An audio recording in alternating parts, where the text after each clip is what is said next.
नमस्कार, आप देख रहे हैं सिटी सेंटर शो। मुंबई से मैं हूं पूजा भारद्वाज। शो की शुरुआत कर रहे हैं सुशांत सिंह राजपूत मामले से जुड़ी खबर के साथ। अब ड्रग्स एंगल की जांच के लिए नारकोटिक्स कंट्रोल ब्यूरो ने मामला दर्ज किया है। दिल्ली एनसीबी के डायरेक्टर के आदेश पर रिया चक्रवर्ती, उनके भाई और कुछ अन्य लोगों के खिलाफ एनडीपीएस एक्ट के तहत मुकदमा दर्ज हुआ है। अब जो दिल्ली की एनसीबी ऑपरेशन यूनिट है वो मुंबई एनसीबी के साथ मिलकर मामले की जाँच करेगी। सुनील सिंह की रिपोर्ट देखिए। पहले खुदकुशी, फिर हत्या, धोखाधड़ी, मनी लॉन्ड्रिंग और अब ड्रग्स एंगल की जांच। अभिनेता सुशांत सिंह राजपूत की संदिग्ध मौत का मामला किसी फिल्मी कहानी की तरह ही अलग अलग मोड़ ले रहा है। मनी लॉन्ड्रिंग की जांच कर रही ईडी ने रिया चक्रवर्ती के फोन में डिलीट व्हाट्सएप चैट को रिट्रीव करवाया है। मीडिया में लीक हुए कुछ चैट में ड्रग्स लेने और खरीदने से जुड़ी बातें हैं। मार्च 2017 के एक चैट में रिया एक शख्स को पूछ रही हैं, तुम्हारे पास एमडी है? उसी शख्स से चैट करते हुए रिया ने आगे लिखा है, मैं बता दूं कि मैं ज्यादा ड्रग नहीं ले रही हूं। मैंने एक बार एमडीएमए लिया था। 25 नवंबर 2019 का एक चैट है जिसमें सामने वाले शख्स ने लिखा है, मैंने उससे कहा है कि उससे संपर्क करने के लिए। रिया ने जवाब में लिखा है, थैंक यू सो मच। जवाब में सामने वाले ने लिखा है, कोई समस्या नहीं ब्रदर, उम्मीद है उससे मदद मिलेगी। एक चैट में सामने वाले शख्स ने लिखा है, 4 बूंद कॉफी, चाय या पानी में डाल उसे पी लेने दो, 30 से 40 मिनट के बाद उसका असर दिखाई देने लगेगा। 17 अप्रैल 2020 के चैट में रिया को सामने वाले ने लिखा है, रिया वो स्टफ अब खत्म हो चुका है, क्या हम उसके दोस्त से ले लें? लेकिन उसके पास भी हशीश और गांजा ही है। कुल मिलाकर क्या सुशांत सिंह राजपूत की मौत के मामले में कोई ड्रग्स का एंगल है, कोई नशीले पदार्थों का एंगल है? इसको लेकर अब एनसीबी की टीम जांच करेगी। एनसीबी दिल्ली और एनसीबी मुंबई की टीम इस पूरे मामले में ड्रग्स एंगल की जांच करेगी और पता लगाएगी कि क्या कुछ नशे के जो डीलर हैं, जो ड्रग्स डीलर हैं, वो भी क्या इस पूरे मामले में इन्वॉल्व हैं। क्या उनकी रिया से बातचीत होती थी या सुशांत सिंह राजपूत से उनकी बात होती थी? ये सारी जांच एनसीबी के अधिकारी करेंगे। हालांकि रिया के वकील सतीश माने सिंधे ने बयान जारी कर साफ किया है कि रिया ने कभी ड्रग्स नहीं लिया और वो किसी भी समय खून की जांच कराने को तैयार है। लेकिन इस नए खुलासे से बीजेपी को एक बार फिर महाराष्ट्र सरकार को घेरने का मौका मिल गया है। गत 2 महीने से महाराष्ट्र की सरकार सुशांत सिंह राजपूत के मामले में केस नहीं दर्ज करना चाह रही थी, ना ही इस मामले को सीबीआई को सौंपना चाह रही थी। क्या मंशा थी? क्या महाराष्ट्र की सरकार उन ड्रग्स माफियों को बचाना चाह रही थी? इस बीच सुशांत सिंह राजपूत केस में अब राज्य मानवाधिकार आयोग भी कूद गया है। मीडिया में रिया के पोस्टमार्टम सेंटर में जाने और सुशांत का अंतिम दर्शन लेने के खबरों पर राज्य मानवाधिकार ने सुओ मोटो लेते हुए कूपर अस्पताल के डीन और डीसीपी को शो काज नोटिस दी है। नोटिस में पूछा गया है कि किस नियम के तहत रिया को पोस्टमार्टम केंद्र में प्रवेश दिया गया। राज्य मानवाधिकार आयोग के एक्टिंग चेयरमैन एमी सईद ने एनडीटीवी को बताया कि 31 अगस्त तक दोनों से जवाब मांगा गया है। इधर सीबीआई का पूरा जोर सिद्धार्थ पिठानी और नीरज सिंह से पूछताछ पर है। दोपहर बाद सुशांत सिंह राजपूत के बिल्डिंग के उस चौकीदार को यहाँ पर बुलाकर बयान दर्ज किया गया जो उस दिन मौजूद था, और साथ ही वाटर स्टोन रिसोर्ट के मैनेजर को भी यहाँ पर लाया गया। साल 2019 नवंबर में सुशांत सिंह राजपूत कुछ दिनों के लिए वाटर स्टोन रिसोर्ट में रुके थे। आरोप है कि रिया चक्रवर्ती इलाज के नाम पे वहाँ उन्हें लेकर जाया करती थी। दिल्ली से मुकेश सिंह सेंगर और मुंबई से कैमरामैन राजेंद्र दयालकर के साथ सुनील सिंह, एनडीटीवी इंडिया के लिए। इधर कांग्रेस अध्यक्ष सोनिया गांधी के बुलावे पर 7 राज्यों के मुख्यमंत्रियों की बैठक हुई, जिनमें से 4 कांग्रेस के थे। इस बैठक में विचार किया गया कि नीट और जेईई की परीक्षा टालने के लिए सुप्रीम कोर्ट का दरवाजा खटखटाया जाए। इसी के साथ ही जीएसटी की भरपाई और मोदी सरकार के खिलाफ एकजुट होकर लड़ाई पर भी बात हुई। जीएसटी नुकसान में राज्यों को भरपाई और जेईई एनईईटी परीक्षा टालने, इन 2 मुद्दों पर बुलाई गई इस बैठक में पश्चिम बंगाल की मुख्यमंत्री ममता बनर्जी ने सुप्रीम कोर्ट का दरवाजा खटखटाने का सुझाव दिया। महाराष्ट्र के मुख्यमंत्री उद्धव ठाकरे ने सहमति जताई। We also may appeal the Supreme Court if central government feel not to appeal, then we as a state government, because we are also elected government, let us do it together. Let us go to Supreme Court and let us request them to postpone it for the time being unless the situation allows students to sit for exam. Student ही नहीं है बहुत। झारखंड के मुख्यमंत्री ने छात्रों, अभिभावकों के आने जाने और ठहरने की दिक्कतों से लेकर संक्रमण के खतरों तक का जिक्र किया। कहा कि कोर्ट जाने से पहले पीएम के पास चलना चाहिए, लेकिन पंजाब के मुख्यमंत्री कैप्टन अमरिंदर सिंह ने समय की कमी बताई। We have written to the Prime Minister 3 times on this issue of University Grants Commission being told to hold the other college exams, to delay them or to let the students be passed. We are told no. Now, I think if, as Mamata ji has suggested, all of us states take this up combined with the Supreme Court and fight it out there, and let's try and see that the Supreme Court, which has so far given a negative opinion, may on a review petition, may listen to us. Virtual meeting की शुरुआत करते हुए कांग्रेस अध्यक्ष सोनिया गांधी ने शिक्षा और परीक्षा के मुद्दे पर मोदी सरकार को घेरा। There are other problems of students and examinations. These are also being dealt with uncaringly. Now there are many more issues, and I'm sure you are much more aware of them than I am.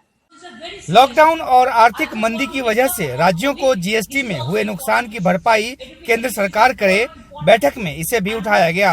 Uddhav Thackeray ने विपक्ष को एकजुट होने की हुंकार भरी। काम कर रहे हैं, हमें तय करना चाहिए, अभी एक बात तय करना चाहिए, डरना है कि लड़ना है। लड़ना है तो लड़ना है, फिर जो होगा होगा। ये मीटिंग वर्चुअल थी, इसलिए इस मीटिंग की मेजबान सोनिया गांधी के घर के बाहर वैसी गहमा गहमी देखने को नहीं मिली जैसी अमूमन कोरोना काल के पहले इस तरह की किसी मीटिंग से पहले देखने को मिलती थी।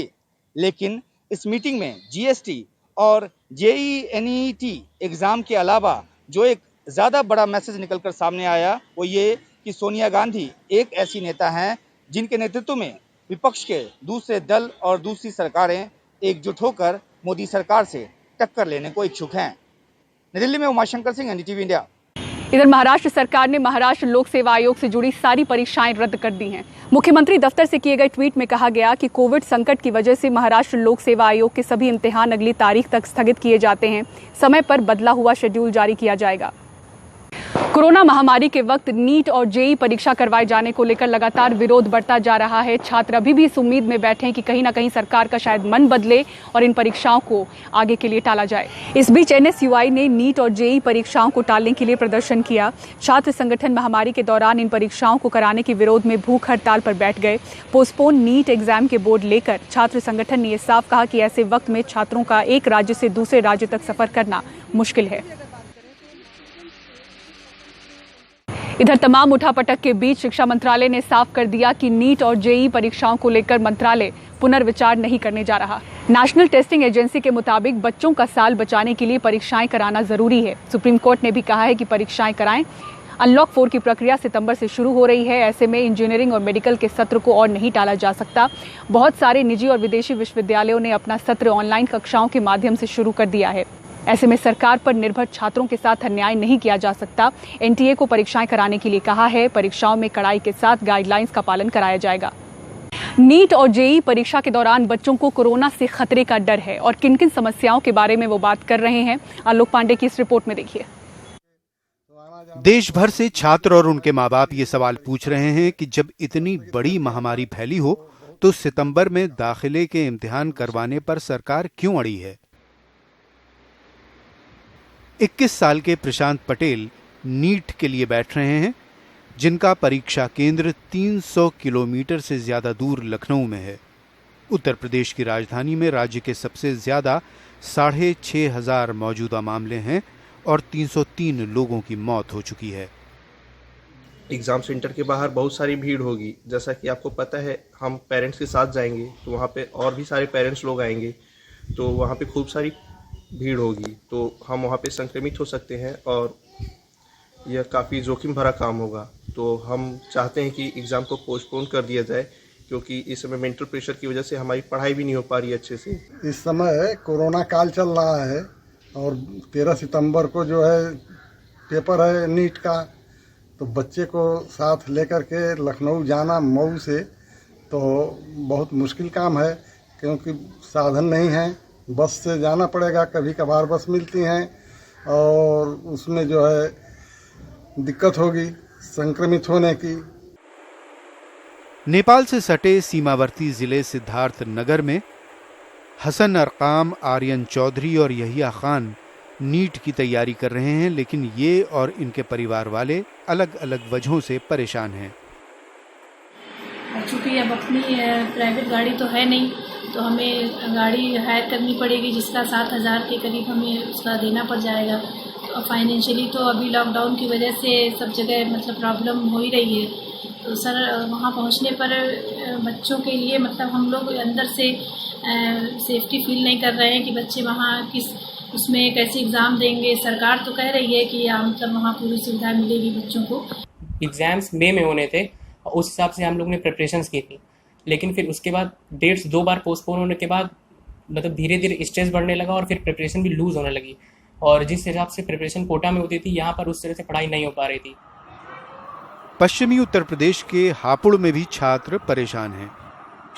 डर तो हमें पढ़ाई से नहीं लग रहा, तैयारी तो हमारी अच्छी चली है, बट डर इस चीज़ का है कि वहाँ जाने के बाद आपने जो गाइडलाइंस जारी की हैं उससे डर लग रहा है। लाइक अगर वो भी फॉलो होती है तो प्रेशर दिमाग में रहता है कि हम एग्ज़ाम दें या उस चीज़ को प्रेशर करें कि हम कोरोना से इन्फेक्शन तो नहीं हो जाएंगे जाने के बाद। चेन्नई से सैम डैनियल के साथ लखनऊ से आलोक पांडे की रिपोर्ट, एनडीटीवी इंडिया। इधर पंजाब के 23 विधायक कोरोना से संक्रमित हो चुके हैं। इनमें कैबिनेट मंत्री राजिंदर बाजवा कोरोना से ठीक हो चुके हैं। कांग्रेस के 14, अकाली दल के 6 और आम आदमी पार्टी के 2 विधायक कोरोना संक्रमित हैं। दिल्ली में हाल में हुए सीरो सर्वे से ऐसे संकेत मिल रहे हैं कि 5 से 17 साल की उम्र के बच्चों में कोरोना से संक्रमण का ज्यादा खतरा है। इसका आधार क्या है? सुकृति द्विवेदी की इस रिपोर्ट में देखिए। क्या 5 से 17 साल के बच्चों को ज्यादा खतरा है? दिल्ली के दूसरे सीरो सर्वे से कुछ इस तरह के संकेत मिल रहे हैं, जिसके तहत 15,000 लोगों में एंटीबॉडीज के टेस्ट हुए। सिर्फ इतना ही नहीं, इसमें यह भी पता चला कि वरिष्ठ नागरिकों को 5 से 17 साल के बच्चों की तुलना में कम खतरा है। इस सर्वे में कम उम्र और ज्यादा उम्र वालों के बराबर सैंपल लिए गए। 25% सैंपल 8 से 17 साल की उम्र वालों के, 25% सैंपल 50 से ज्यादा उम्र वालों के।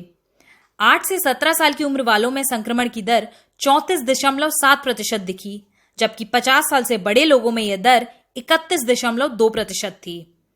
बाकी के 50% सैंपल 18 से 49 साल की उम्र वालों के थे और उनमें संक्रमण की दर 28.5% दिखी। सरकारी अफसरों का दावा है कि मौलाना आजाद मेडिकल कॉलेज सर्वे की रिपोर्ट अभी तैयार कर रहा है और पक्के तौर पर अभी ये नहीं कह सकते हैं कि किन इलाकों में नाबालिगों में संक्रमण का डर ज्यादा है।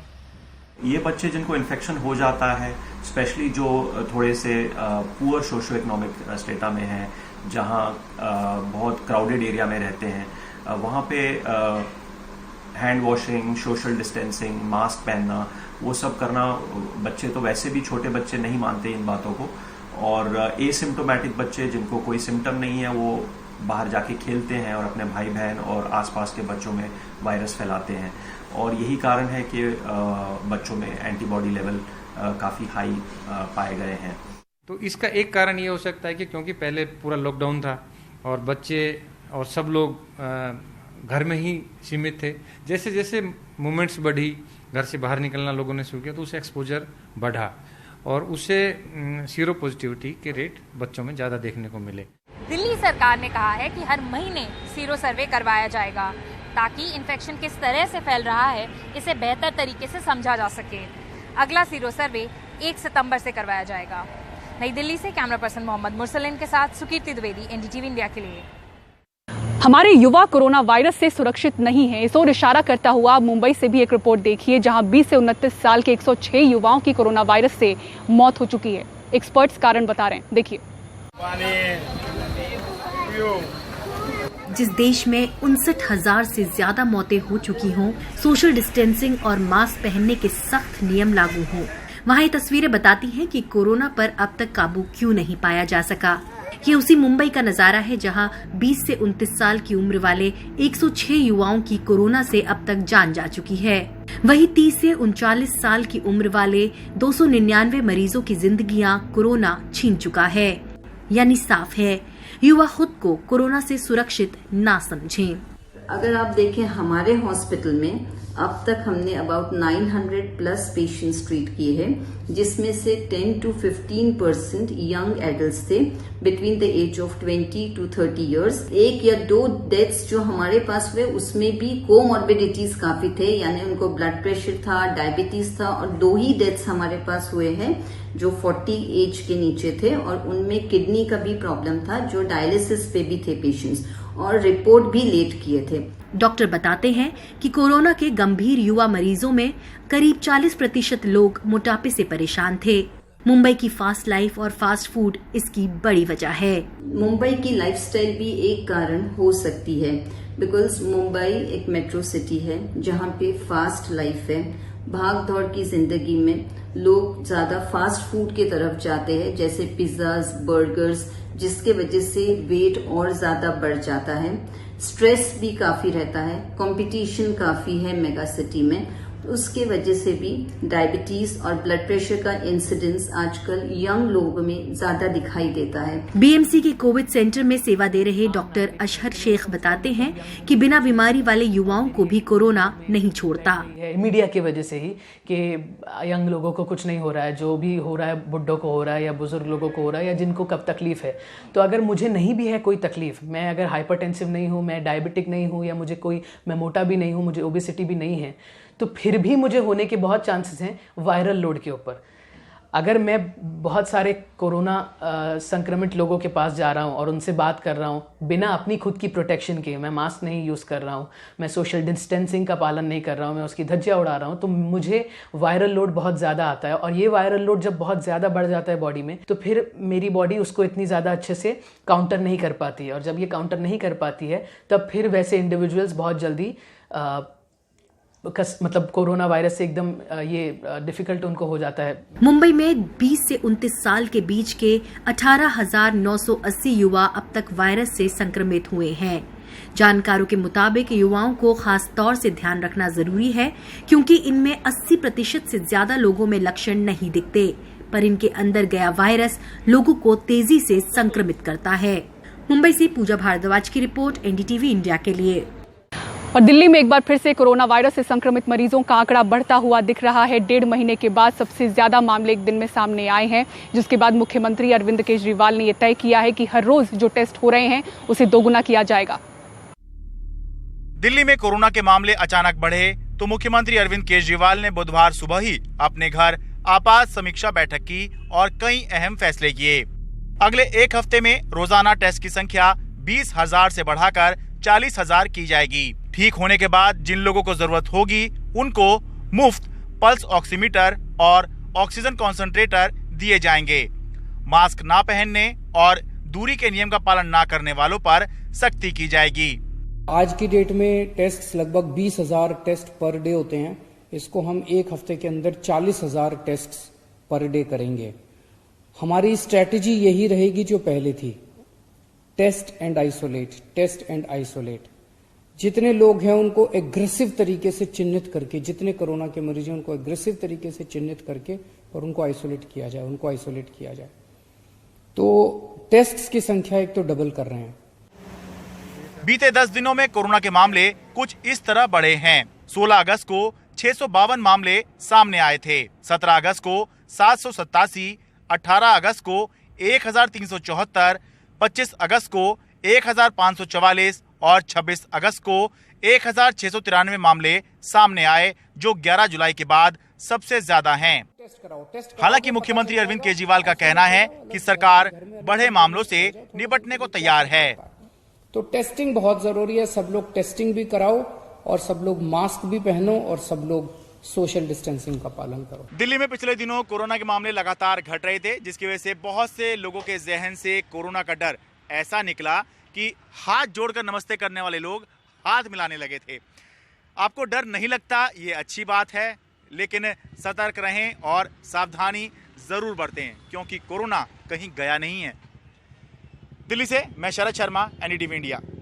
जम्मू कश्मीर में बाढ़ से हुआ है बुरा हाल। तस्वीरें आपको दिखाएंगे एक ब्रेक के बाद। देखते रहिए सिटी सेंटर शो।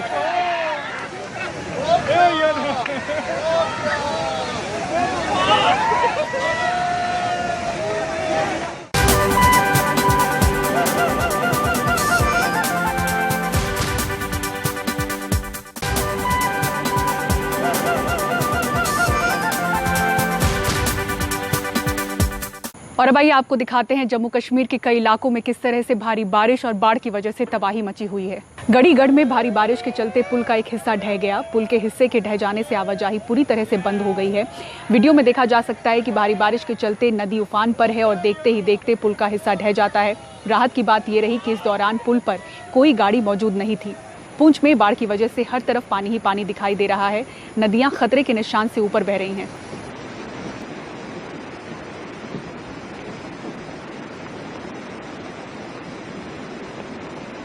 और सिटी सेंटर शो में फिलहाल मेरे साथ इतना ही। खबरों के लिए देखते रहें NDTV इंडिया। नमस्कार।